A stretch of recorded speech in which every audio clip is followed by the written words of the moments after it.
It was a splendid morning on the island of Sodor. James was feeling very pleased with himself. His red paint gleamed in the sunshine as he sped along the line. He reached the junction just as Percy puffed in with some trucks. James was surprised to see him. What are you doing here, Percy? You should be at the next station by now. You're late. I know, sighed Percy. These trucks have been troublesome all morning. That's no excuse, Percy, snorted James. Nothing should stop us. The Fat Controller relies on us to be on time. Now, if you'll excuse me, I'll be on my way. And James puffed importantly away. Bossy buffers, muttered Percy.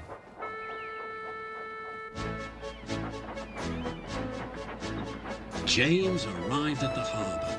It was market day. The harbour yard was filled with the sweet smell of fruit from faraway lands. The fruit was delivered in big ships. James watched as strawberries, oranges, melons and bananas were carefully loaded into his trucks. Then he set off for the station on the main line.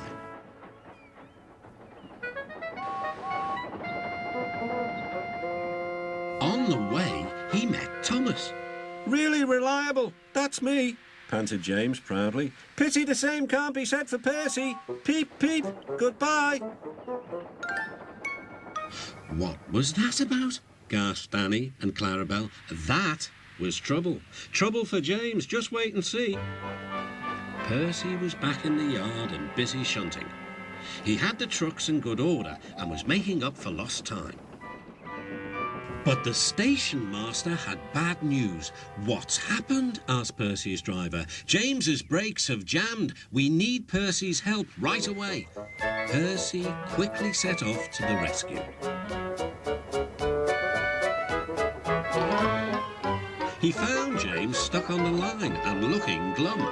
Percy couldn't help laughing. Got yourself in a jam, eh, James? What you might call a sticky situation.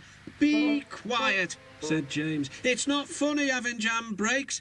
And not very reliable either, teased Percy. I am surprised you let it happen, James. Nothing should stop us engines.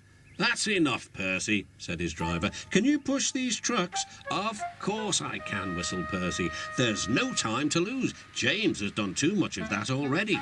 James angrily hissed steam as Percy was coupled to the trucks. Off we go, said Percy. I'll have to go fast to get there in time. These big engines are so unreliable. Be careful, Percy, called his driver, but Percy was in a hurry.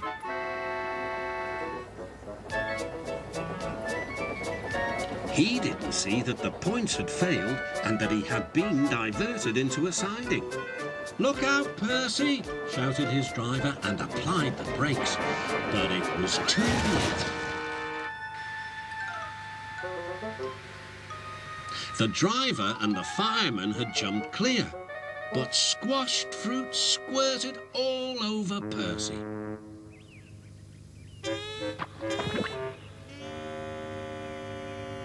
The Fat Controller arrived. Percy, you are not to blame for the points failure, but I do not run a jam factory.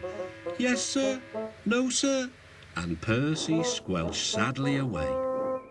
That night, the shed was silent. James and Percy felt very sorry for themselves. At last, Thomas spoke. You know, he said to no engine in particular, there's more than one way to get jammed. We all learned that today. Still there was silence. What's more, continued Thomas, we also learned that sometimes when engines help each other out of a jam, things can still go wrong. So, said a voice. So, finished Thomas, that means we learned a lot today, and therefore, then came a chorus. We're really useful engines after all.